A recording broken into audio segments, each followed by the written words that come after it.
Mirëmbrëma të nderuar dhe mirë se erdhët sonte me ne. Ligji për arsimin e lartë po hyn në një fazë vendimtare me propozim ligjin e ri të Ministrisë së Arsimit. Debati nuk është vetëm për nenet, por për cilësinë e diplomave, transparencën e universiteteve dhe perspektivën e të rinjve mes qëndrimit këtu apo largimit drejt Bashkimit Evropian. Sonte flasim me Blendi Hodajn nga Forumi për Ndryshimin në Arsim, organizatë e cila ka monitoruar, avokon dhe ndjek proceset e arsimit. Blendi, mirë se erdhe në emisionin tonë sonte. Mirë se gjeta Nora dhe shumë faleminderit për ftesën, kënaqësia është ime. Siç përmenda disa pika, ne do të flasim edhe më shumë në detaje lidhje me këto, por fillimisht do dua të të pyes, a është ky një moment kyç i një propozimi të tillë? A është momenti i duhur ndoshta? Dhe çka përbën, do të thënë, a është ndonjë reagim ndaj krizës, cilësisë, apo vetëm një propozim i cili jepet në një kohë të caktuar për beneficione të grupacioneve të caktuara? Në rast të parë është një moment shumë vendimtar për të hapur temën dhe çështjen e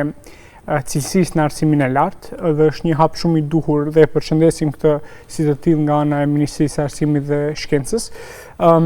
sepse sistemi arsimor, sidomos ai i arsimit të lartë, është pranë kollapsit për shkak të papërgjithshmërisë, për shkak të jo kualitetit në programet studimore dhe në universitete dhe gjithashtu për shkak të shumë parregullësiveve dhe krimeve akademike që kanë ndodhur në këto universitete. Sidomos që e dini që në periudhën të paktën në këto 10-15 vitet e fundit nuk ka ngelur dikush pa mos u bërë profesor. Maca e Kuca janë bërë profesor në universitetet publike dhe ato private në Republikën e Maqedonisë së Veriut, kështu që është një moment shumë vendimtar për të hapur çështjen e pjesës se si duhet rregullohen universitetet dhe se si duhet të rritet cilësia e arsimit të lartë në vend. Mënyra se si është bërë deri më tash nga ana e Ministrisë së Arsimit dhe Shkencës dhe propozim ligji për arsimin e lartë na thekson që nuk e kanë synim as pak cilësinë e arsimit, por e kanë synim që të bëjnë ligje që ju konvenon një grupi të caktuar të profesorëve, që ata të amnestohen nga gjitha keqpërdorimet edhe akademike edhe nga ndembelia që e kanë patur si profesor për punime shkencore dhe që të tjerët, pra gjeneratat tona, të kenë kriteriume shumë më të rënda, respektivisht më të ashpa në aspekt në raport me avancimet tona akademike. Forumi për ndryshimin në arsim është për një arsim cilësor. Ne vazhdimisht gati në 4 vjetët e fundit që kur jemi themeluar, vazhdojmë të avokojmë për një arsim të lartë cilësor, transparent, të përgjithshëm dhe me kualitet. Gjithashtu jemi edhe për kriteriume shumë më rigoroze në raport të avancimeve akademike, por jo në këtë formë që është shumë arbitrare, ku sot një javë pas publikimit të propozim ligjit në ENER, ende nuk e dim kush kanë qenë profesorët në grupin punues që e kanë përpiluesit e ligjit, propozim ligjit, nuk e dim kush janë, kështu që është shumë arbitrare, shumë jo demokratike dhe vetë në brendi ligji përmban disa nene që janë shumë problematike në raport me autonominë e universiteteve, në raport me, siç thash, privilegjimin e disa grupeve të caktuara, edhe në raport me faktin se si institucionet mendojnë që duhet të rritet cilësia në arsimin e lartë, respektivisht tek universitet. Forumi për ndryshimin në arsim thotë ky, do të thënë, cila është ajo vija e kuqe të cilën ju e potenconi, ashtu e lexova, se e keni theksuar, ku ky ligj po e ndryshon lojën në arsimin e lartë. Më lejoni njerë të theksoj 2 pika që janë pozitive të ligji, të mos del që jemi shumë negativ edhe kritik nga ligji. Jo, patjetër desha të dalë edhe atje, por ishte pak më la përshtypje edhe deklaratat të cilën e keni dhënë. Do të thënë vije kuqe, ky ligj po e ndryshon lojën. E ndryshon lojën për shkak se e thash në fillim që është përpiluar nga ne në Forumin për ndryshimin në arsim me përdorim këtë fjalë për ta përshkruar situatën nga konklava e profesorëve të përjetshëm. ata e përbëjnë diku rreth mbi 57-58% të strukturës akademike në vend, edhe të njëjtët kanë qenë pjesë e grupit punues, ende nuk e dim se kush janë ata, të cilët e kanë përpiluar një ligj të tillë dhe në propozimin që e kanë dërguar kanë thënë shifni, te ky propozim ligj që ne e kemi përpiluar, ne as pak nuk do të vlejmë këto rregullat e lojës për ne, por do të vlejmë për gjeneratat e reja. Domethënë kjo po i bjen që përgjegjësia për mos cilësinë që ndron ka të gjeneratat e reja dhe jo tek ata që janë profesor vite me radhë dhe tash do ta marrin në titullin profesor të përjetshëm në universitete. Dhe kjo pjesa, sidomos tek pjesa e avancimeve, kjo e ndryshon komplet lojen në kuptimin e asaj që vendojnë rregulla rigoroze për gjithë të tjerët përveç atyre që ata janë shumica në këtë rastin specifik. Një pikë tjetër që është shumë e rëndësishme të përmendet tek ligji është çka jemi duke shkuar në mënyrë retrograde prapa nga ligji momental që kemi, është që është larguar neni ku nuk lejohet nepotizmi në universitete. Deri tash, sipas ligjit momental aktiv pozitiv që e kemi në vend, nuk lejohet që tituj akademik të marrin në të njëjtin program studimor, në të njëjtën fakultet, persona që janë në lidhje të gjakut linjës së parë deri të katërt me ndonjë prej profesorëve në vend. Tash kjo është larguar tek propozimi i ri dhe është një mesazh që po ju themi gjeneratave që po vinë, që duhet t'i familiarizojmë komplet universitetet tona dhe t'i bëjmë biznese familjare që vetë se është bërë në të kaluarën. Pra ka shumë pjesë negative që duhet me do e mos të adresohen dhe për ne është e paqartë se si deri më tash jemi ndoshta ndër të vetmi që jemi duke reaguar për këto pjesë dhe nuk shohim profesor të ndryshëm, profesor të tjerë dhe pjesë të apo grupit intelektual të profesorëve që flasin zëshëm për pjesën e ligjit dhe kjo është duke na habitur shumë që faktikisht na mungon ajo elita e shoqërisë që i shën gjërat dhe problematika në mënyrë shumë më objektive se çfarë është duke ndodhur. Gjithsesi, ajo që duhet të theksoj pse këta 57-8% të profesorëve janë të amnestuar nga ligji, në interpretimin tonë si forum për ndryshimin e arsimit janë dy arsye. Arsyeja e parë është që ende jemi në hulumtim e sipër të kësaj pjese, po ne besojmë që më shumë se gjysma e profesorëve ordinar, profesorëve të rregullt momental, nuk i plotësojnë kushtet që i kanë venduar tek ligji. Dhe e dyta, me që janë të amnestuar, mendojmë që kjo është një farë lloj, ne mendojmë që kjo është një farë lloj marrëveshjeje mes Ministreshës së Arsimit dhe Shkencës bashkë me profesorët ordinar që këta të heshtin, ta mbështesin ligjin dhe në këmbim të mbështetjes së ligjit dhe heshtjes, për të blerë heshtjen do ju mundsohet që ata të mos mbajnë asnjë përgjegjësi dhe të amnestohen nga rregullat e reja të ligjit për arsimin e lartë. Kjo është diçka që përbën shumë sens, ndoshta tingëllon pak si teori konspirative, por mënyra që pas një jave ende nuk ka reaguar asnjë profesor ordinar i rregullt, na dërgon të besojmë se kjo ndoshta ka qenë pjesë e një marrëveshjeje të ndërsjellët mes Ministrisë së Arsimit dhe këtyre profesorëve të përjetshëm që do të jenë në vend.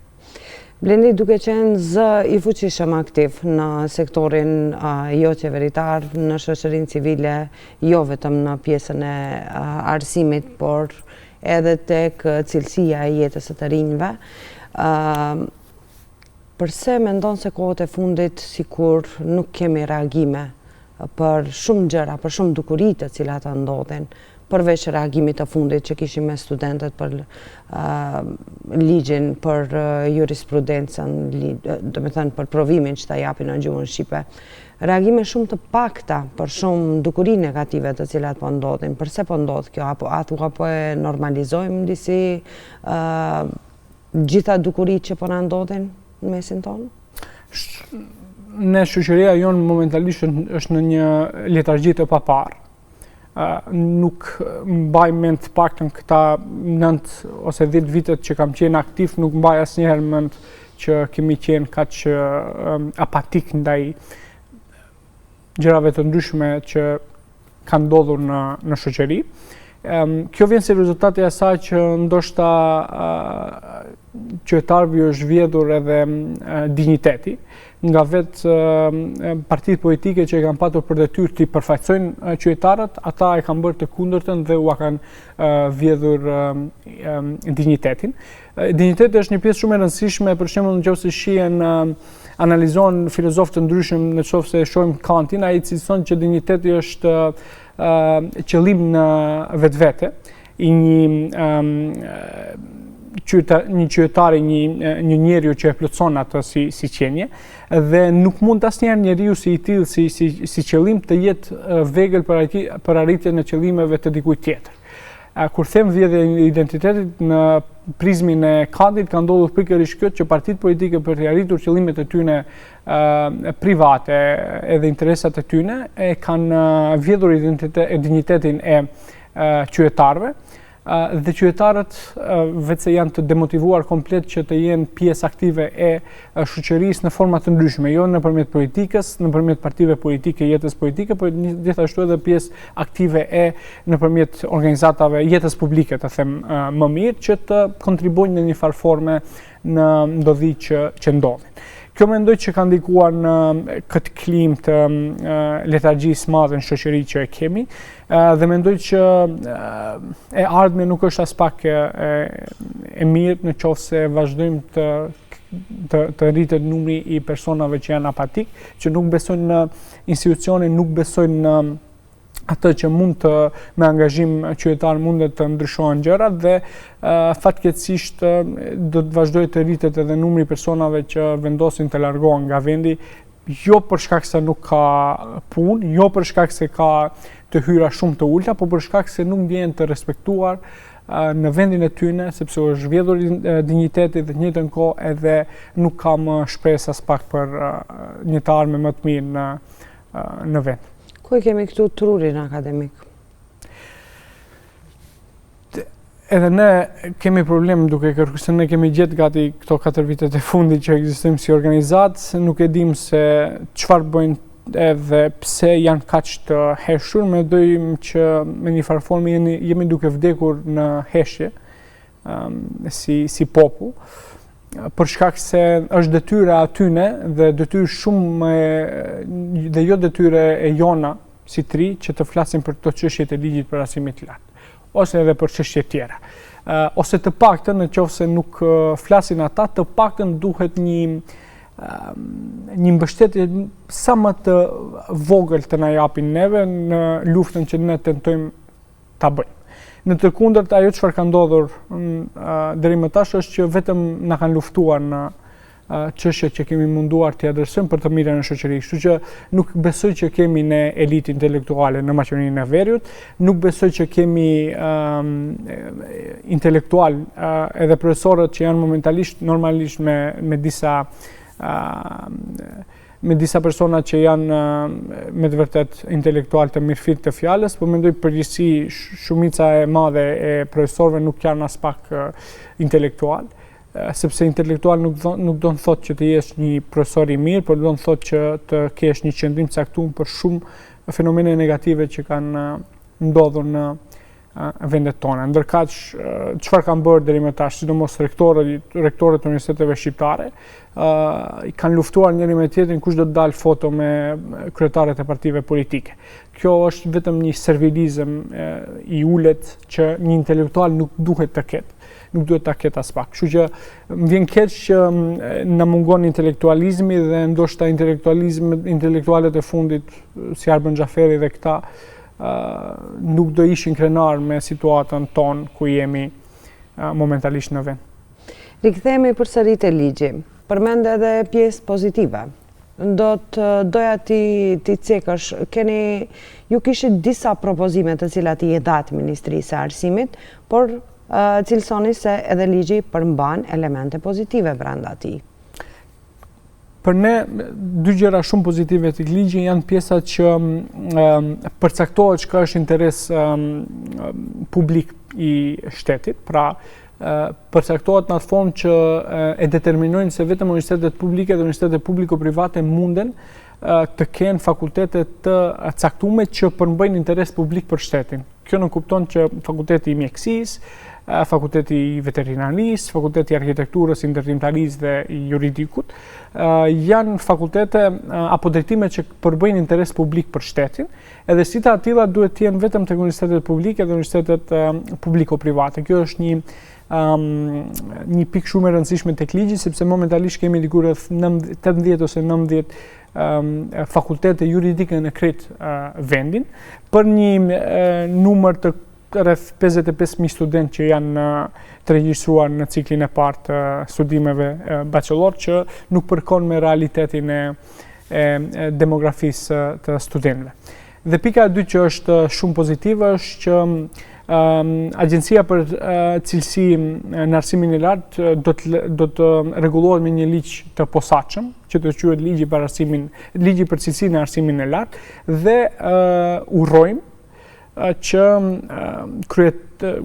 ata që do të jenë pjesë e këtij këshilli të ri për cilësinë në arsimin e lartë do të jenë persona jo partijak. ENKA, ku thotë që në trupin e këshillit për cilësinë në arsimin e lartë duhet të jenë persona që janë të pavarur dhe nuk duhet të ketë gjithë këshilli ndikim nga ana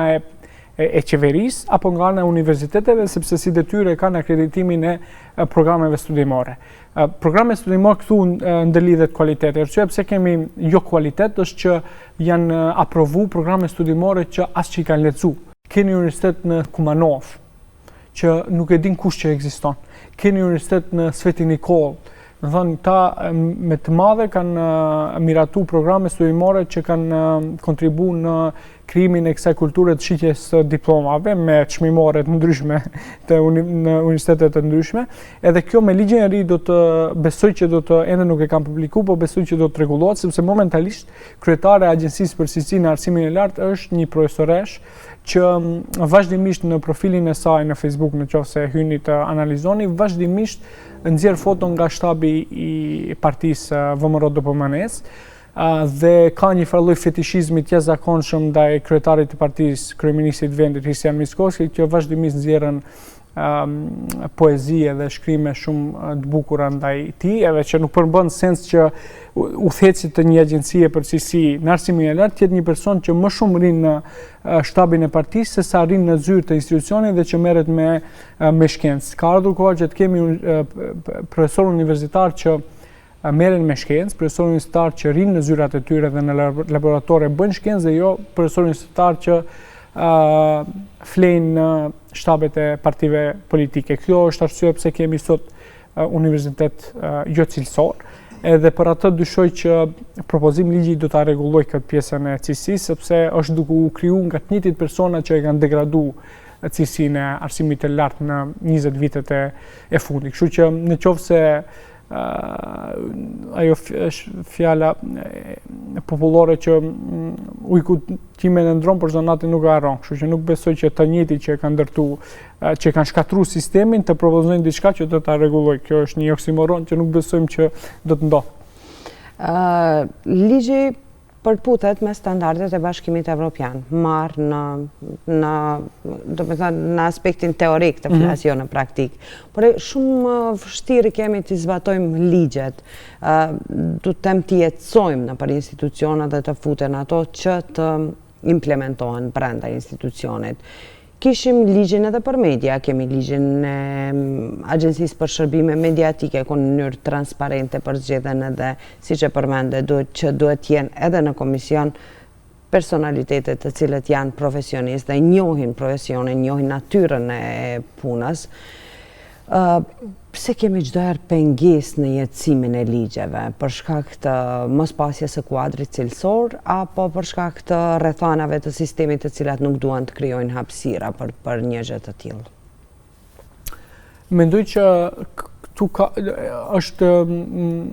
fakt ajo që ju përmendet, që ne me të vërtet kemi, nëse i analizojmë ligjet, kemi ligje shumë mira në teori, por diçka në praktik gjithmonë na dështojnë, dhe kjo mendoj është si rezultati i asaj që nuk kemi mekanizma të duhur që ndihmojnë në pjesën e implementimit të ligjit, edhe jo vetëm implementimit, por edhe të funksionalizimit. se mund të implementohet, po a është ligji funksional, a i shërben, ne kemi ligjin për përdoриmin e gjuhës shqipe që implementohet, por ligji nuk është funksional. Nuk funksionon tek gjithë institucionet në mënyrë të njëjtë se si është paraparë. Kështu që mendoj se neve na mungon pjesa e mekanizmave të duhur që të implementojmë ligjet ashtu siç duhet. Kjo e para, e dyta, unë deri shumë vonë gjithmonë i kam kritikuar edhe administratorët për mos implementimin e ligjeve, por ka ndodhur në rrethana të ndryshme të jem pjesë e iniciativave bashkë për shembull jam pjesë e strategjisë makrorajonale të Bashkimit Evropian për rajonin e Adriatikut dhe Jonit. Edhe atje është gati se 80% puna ka të bëjë me institucionet, ndërveprimin e institucioneve për çështje të caktuara. Maqedonia, Republika e Maqedonisë së Veriut tash e ka presidencën e kësaj EUSAIR-i që është strategjia makroregionale për Adriatikun edhe Jonin, edhe kam kuptuar që jo gjithmonë fajtor janë administratorët, ata mundohen të bëjnë gjithçka, ndërkaq ndodhen pjesa politike ku ministri i caktuar për qef vetin ose nga pa dituria ose nga paaftësia kronike që e kanë, vendosin blokojnë ndonjë procedurë dhe gjithçka ngelet në pezull për shkak të vendimit politik të një personi të caktuar. Kështu që mendoj që një mekanizmat mungojnë për implementim të ligjeve, po e dyta është pjesa e ndikimit politik partijak që ndodhen në implementim të ligjeve, që normalisht, siç e thash, gjithmonë tentohet që jo gjithkusht të jetë i barabartë para ligjit. Kjo është ajo që tentativa që vazhdimisht bëhet nga institucionet që disa të amnestohen nga përgjegjësia që e kanë para ligjit, ndërkaq disa të tjerët që nuk kanë aq fuqi të jenë të themi të mbajnë përgjegjësi ndaj dispozitave ligjore që i kemi, dhe kjo është, mendoj, mangësia që ekziston si shtet, dhe mangësia më e madhe është që hatri, domethënë gjithçka që është duke shkuar keq në vendin tonë është për shkak se i bëjmë gjërat për hatër, të atij apo të këtij, edhe në fund ndodhen që nga hatri të na shkatërrohen edhe institucionet edhe shteti. Tash do të ndalemi pak tek indeksi i transparencës, një hulumtim mjaft i rëndësishëm, i cili nxori në pahë edhe transparencën e universiteteve, sa janë transparente ndaj publikut me informacionet e tyre. Ju në gjatë këtij hulumtimi, kjo tregoi se transparenca është e ulët dhe jo e njëtrajtshme. Cila është mangësia më e rrezikshme? Domethënë buxheti, nepotizmi, jo transparenca ndaj publikut, apo të gjitha janë të ndërlidhura njëra me tjetrën? Ne kemi bërë në organizatë bashkë me kolegë, kemi bërë një punë gati 9 mujore në krijimin e indeksit edhe në pjesën e analizës së dokumenteve që duhet jenë publike nga ana e institucioneve. Se çfarë kemi bërë është që kemi analizuar direkt në website, kemi analizuar dokumentet që kanë obligim ligjor universitetet të publikojnë, a i kanë publike. Dhe dyta, kemi dërguar informat me karakter publik tek universitetet të na dërgojnë disa dokumente të caktuara të cilat nuk i kanë patur në website. Ajo që mangësia kryesore që ka ekzistuar është në dy pjesë të caktuara. E para është që tek pjesa e publikimeve të dokumenteve ligjore, si për shembull publikimin e kësaj proces verbaleve të mbledhjes senatit, ata nuk i publikojnë as pak, edhe të njëjtën kohë publikimin e informatorit universitar. Informatori universitar është si proces verbal ku publikon të gjitha vendimet që i merr rektorati edhe senati, edhe në formë të njëtrajtshme duhet t'ju dërgohet gjithë fakulteteve që ata të jenë në dieni se çfarë është ndërmarrë dhe çfarë rregulla të reja do të ketë në, nuk e di, për shembull procedura teknike të tenderimit edhe tjerë që të jenë në të njëjtën linjë. Këta nuk i publikojnë, pra edhe vetë fakultetet ndonjëherë nuk janë në dieni se çfarë është ndërmarrë si vendim në struktura universitare ku merren vendimet, vetëm të mos gabohen vetëm 2 nga 7 universitete publike dhe publiko-private, me që shtulli është publiko-privat, i publikojnë këtë informatorin universitar që duhet jenë oficializohen vendimet e universitetit, dhe pjesa problematike që ekziston është të gjitha universitetet, me që vetëm 3 nga 7 universitete e publikojnë raportin, këtë buxhetin e universitetit për vitin e ardhshëm. Kështu që kjo është një pjesë shumë problematike, me që universitetet janë publike dhe financohen nga taksa paguesi, nga ne si qytetar, duhet me dojnë mos që ata të jenë edhe pak më të përgjithshëm me atë se si u harxhohen parat, dhe t'i publikojnë që të jenë dokumentet e tilla të jenë të qashme për neve si qytetar. Për shembull, sa për informat, Universiteti i Tetovës gati për 10 vite nuk e publikon raportin financiar të harxhimit të mjeteve financiare nga buxheti publik që i merr. Pra, këtë raportin financiar në kuptimin e llogarinë përfundimtare që e ka obligim me ligj që ta publikojnë, nuk mundeni ta gjeni askund në faqen e tyre. Edhe kjo tregon për një farë lloj, ndoshta ne mund të implikojmë që është dikush jo transparent dhe të akuzojmë ndoshta që është jo transparent, me që ka keqpërdorime për momentin që ju nuk e publikoni një dokument që është shumë i rëndësishëm. Neve na ngele që të periodikojmë edhe të themi ndoshta nuk e publikojnë sepse janë duke fshehur diçka. Është instikti jonë si qytetar të kemi një diçka të tillë, kështu që në vend që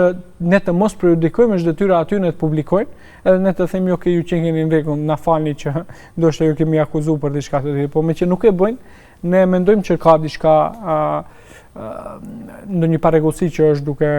ndodhur në universitet. Edhe kjo është shumë e rëndësishme, transparenca financiare e universiteteve të jetë publike, sepse si thash një herë, janë para të taksapaguesve, para të qytetarëve që duhet të ketë përgjegjësi për çdo cent, për çdo denar që harxhohen nga ana e universitetit. Këto lëshime të cilat përmendëm deri tani, domethënë me mos publikimin e informacioneve, ndonjëherë janë edhe mund të jenë shumë të në raste universitetet i paraqesin si nuk kanë ekip administrativ ose mungese e kapaciteteve të tyre. Çka mendoni ju, domethënë a janë këto gjurmë të dukshme se universitetet tona duan të mshefin, ato bëhen qëllimshëm apo jo? Në qoftë se ka mungesë të stafit, ndoshta e kuptojmë që ka mungesa për publikim. Mund të ketë 3 muaj ose 4 muaj vonesë për publikimin e dokumenteve. Mirë po, të kesh 10 vite, një dekadë një dekadë të mos publikimit të dokumenteve, ajo shndron në kulturë. Pra është pjesë e kulturës tënde që të mos publikosh, është pjesë e kulturës tënde të mos jesh transparent. Për te asaj, domethënë nuk është çështja vetëm se a ka staf ose jo. Në momentin që edhe ne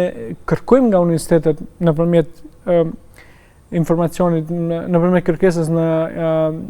informacion me qasje të karakterit publik, kur kërkojmë informacione, ndodhen shpeshherë që nuk marrim as pak përgjigje. Kjo edhe një herë dëshmon që është krijuar një farë lloj kulture e mos transparencës që është shumë e rrezikshme, sepse universitetet kanë një përgjegjësi shoqërore. Krijojnë gjenerata të reja që nesër të udhëheqin me shumë fusha të caktuara, udhëheqin me shtetin, janë në spitalet tona, janë doktor, janë në fakultetet të ndryshme duke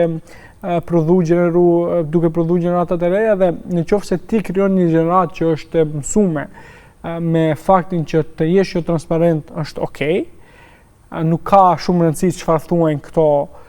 që çfarë na kritikojnë, duhet të jemi jo transparent sepse ashtu duam, krijojmë një farë lloj kulture që rrezikohet edhe demokracia e vendit, sepse e perceptojmë si diçka normale të mos kemi një farë lloj përgjegjësie ndaj atyre që neve na financojnë. Sepse janë parat tona, duhet të jesh i përgjegjshëm, të thuash shifni, këto janë kjo është çfarë i harxojmë parat. Domethënë Universiteti i Tetovës për shembull, nga janar 2025 deri në shtator 2025 kishin harxuar rreth 40.000 euro në restorante dhe në kebaba. Domethënë kjo e vërteton edhe një herë faktin që ne të dyshojmë, të paragjykojmë që ndoshta ka diçka jo në rregull me raportet financiare të universitetit, me që për 9 muaj ju argjoni aq para për restorante dhe për qebapa, ndërka që studentët e mjekësisë nuk kanë kushte bazike në laboratoret e tyre në fakultet. Pra është skandaloze fakti i menaxhimit me universitetin dhe shumë e rëndësishme këtë do të nguaj keq, por të theksohet që fajtorët e mosillësisë dhe keq menaxhimit në Universitetin e Tetovës jemi vetë në shqiptarët. Nuk na ka më fajin ndonjë Stanishit ose dikush tjetër pse kemi jocisi ose se ata duan, sepse janë këto teori konspirative që personat të saktuar dhe grupe tjera etnike duan që neve të mos kemi arsim cilësor. Jo, ne u thejgjim universitetin,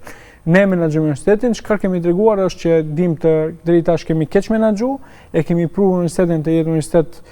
sinonimi i plagjaturave, sinonimi i jocisisë, dhe përgjithësinë duhet ta kemi ne, jo Stanishiçi dhe jo kërkush tjetër që zakonisht ne jemi viktima, tjerët janë gjejmë fajin dikun tjetër. Fajin gjithmonë është dikush tjetër, në kaq ne jemi viktima, na ka ndodhur për atë jemi kështu. Jo, duhet ta fillojmë nga vetja, ne jemi fajtor, edhe duhet një vetë reflektim nga intelektualët që nuk mund t'i gjejmë për punën se si edhe ku duhet të shkojmë si shoqërime, që universitetet janë baza e një shoqërie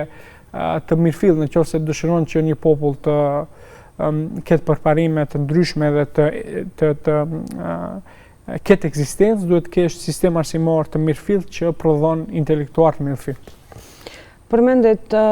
studentët, përmendet të rinjt, kryesisht ata që dalin jashtë vendit,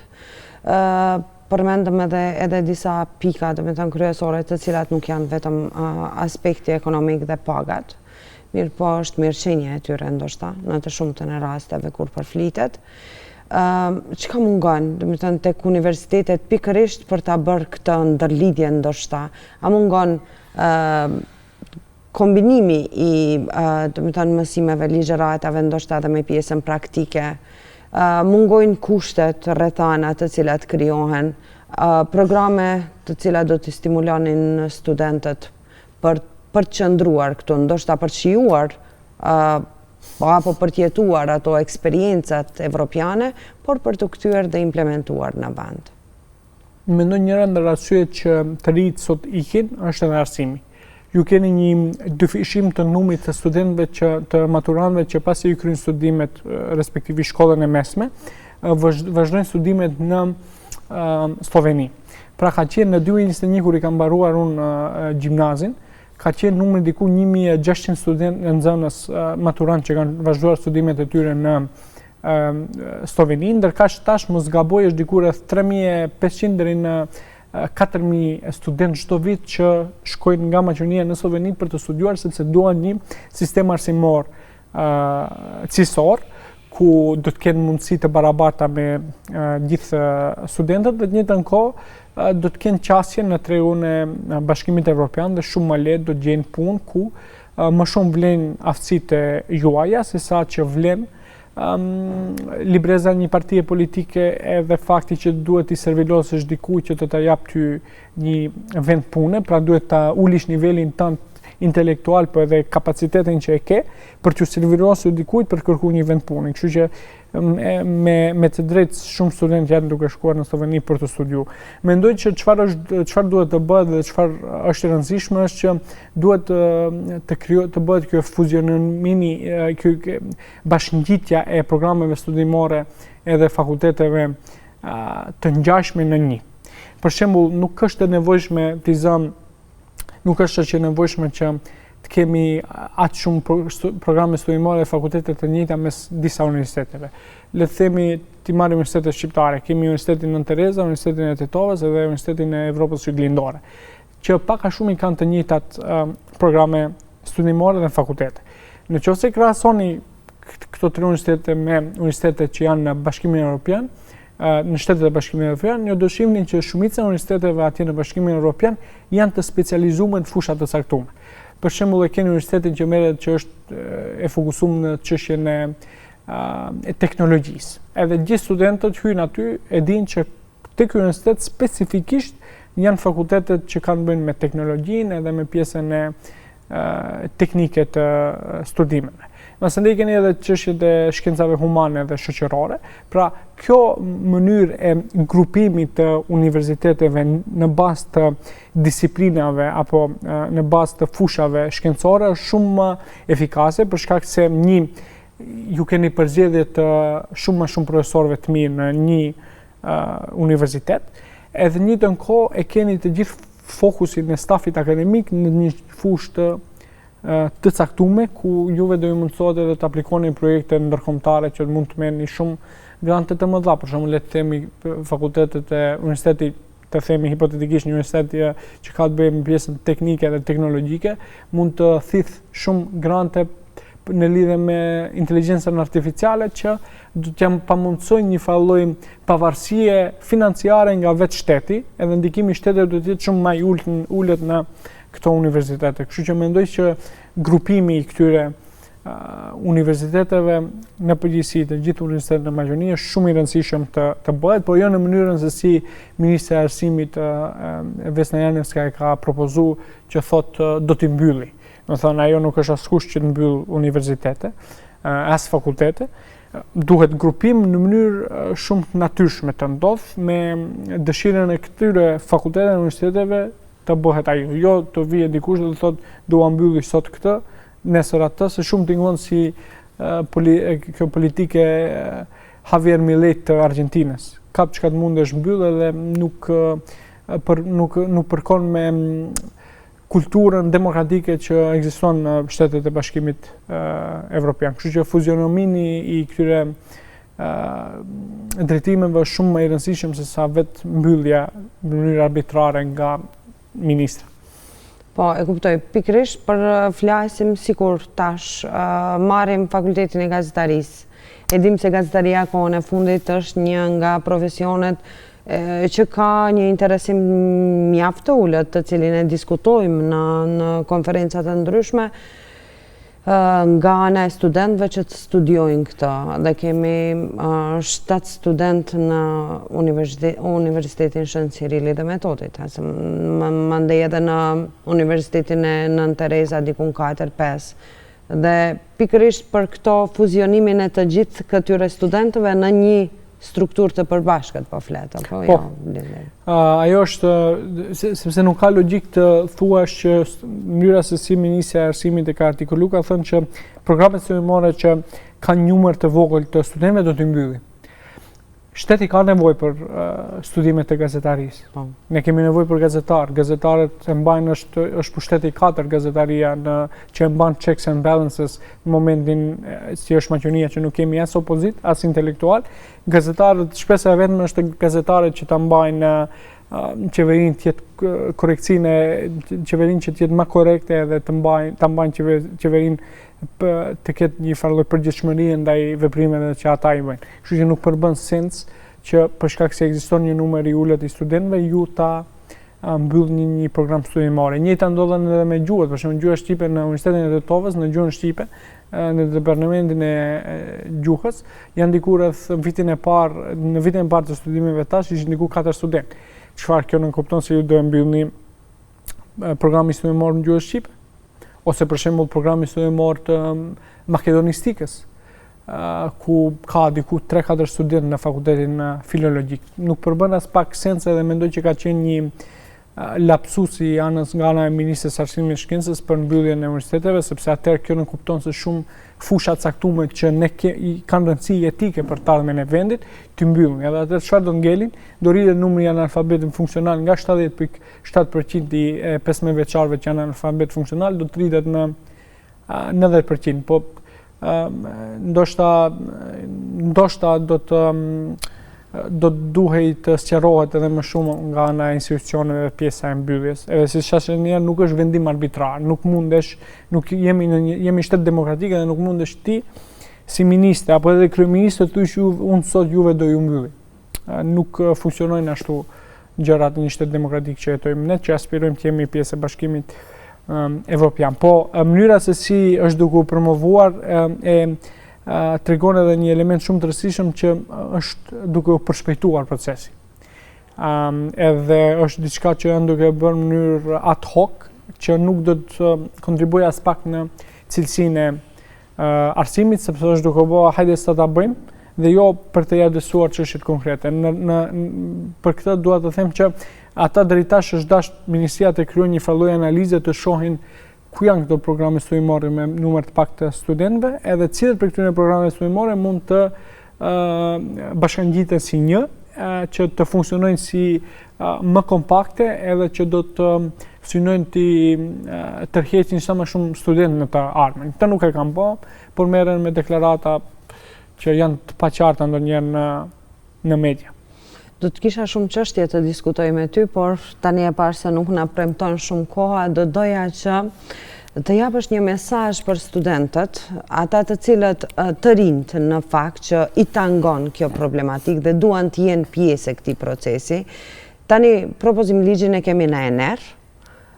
Çfarë do t'i kishe sugjeruar studentëve që të shkruajnë, të japin propozimet e tyre dhe të shkruajnë, të stimulojmë disi që të japin edhe vërejtjet e tyre që të kemi sa më shumë në disa pika të caktuara? Mesazhi do të ishte në atë që momentalisht në propozim ligjin as pak nuk është kushtuar rëndësi dhe prioritet organizimit studentar. Edhe kjo është një pjesë shumë vitale e pjesës akademike të një studentit, të ketë struktura të pavarura, struktura që përfaqësojnë zërin e tyre dhe struktura që janë të pavarura jo vetëm nga partitë politike, por edhe nga rektorati. Se ndonjëherë shumë herë ndodh që këta nuk janë të varur nga partitë politike, por janë të varur në mënyrë vertikale nga ana e rektorëve në universitetet të ndryshme. Kështu që është shumë e rëndësishme që të angazhohen në mënyrë aktive çdo student që ju intereson pjesa edhe thelbi i problemit dhe të propozojnë pjesën e organizimit studentar se si duhet të jetë të organizohet në mënyrë më efikase, në mënyrë më të pavarur nga faktorë të jashtëm, edhe në njëjtën kohë të kërkohet atë që ne kemi propozuar deri më tash, të ketë një trup nacionale studentore ku gjitha këto organizime studentore në universitetet të bashkohen në nivel nacional për të avokuar në mënyrë më të përbashkët për çështjet dhe problematika që ne kemi si student, që janë të shumta, që nga kushtet në konvikte, deri tek cilësia në arsim, deri tek korrupsioni dhe fakti që ju kërkohen studentëve para ose favore seksuale në këmbim të notave, deri tek drejtat tona që vazhdimisht shkelen, që në mënyrë më të bashkëdyzuar edhe më unifikuese të flasim zëshëm për këto probleme dhe të bëhet me dije shtetit që me që nuk e kanë inkuadruar në ligj, që nuk kupton se ata frigohen nga unifikimi i studentëve në nivel nacional dhe atyre ju konvenon normalisht kjo koncepti famos i Machiavellit për çaje sundo, kështu që është shumë e rëndësishme të unifikohen studentët në nivel nacional. Blinit, faleminderit që ishe sonte me ne dhe ndave përvojën tënde për këtë çështje.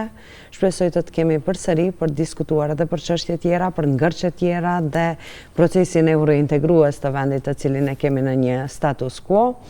Unë të falenderojmë shumë. Shumë faleminderit për ftesën, kënaqësia ime.